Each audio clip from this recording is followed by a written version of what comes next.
இன்று நாம் பார்க்க போகும் கதையின் பெயர் ஒரு அழகான காதல் கதை.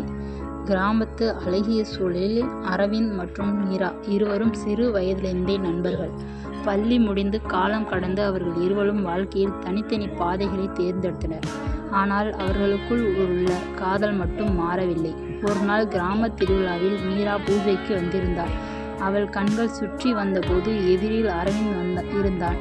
கண்கள் சந்தித்தவுடன் இருவரும் ஓரளவுக்கு குழம்பினர்.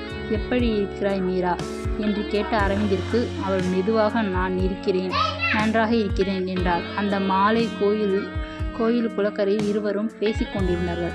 மீரா சொல்லாமல் அவனை பார்த்து கொண்டே இருந்தாள். அரவிந்த் கேட்டான், நீடா இன்னும் என்னிடம் உண்மையை சொல்லாமல் இருக்கிறாயே? மீரா சிரித்து கொண்டே, நீயோ எப்பொழுது என்னிடம் உண்மையை சொல்வாய் என்று கேள்வி எழுப்பினாள். அந்த மாலை வேளையில் இருவர் கைகளை பிடித்து கொண்டு இரவின் வெளிச்சத்தில் நடந்தனர். கிராமத்து காற்று, கோயில் மணிகள், பறவைகளின் குரல்கள் எல்லாமே அவர்களது காதலின் பிணைப்பாக இருந்தன.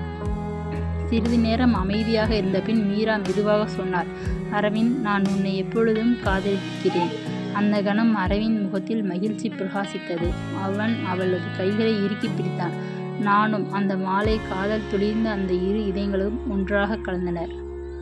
இந்த கதை உங்களுக்கு பிடிச்சிருந்தா சப்ஸ்கிரைப் பண்ணுங்க, லைக் பண்ணுங்க, ஷேர் பண்ணுங்க.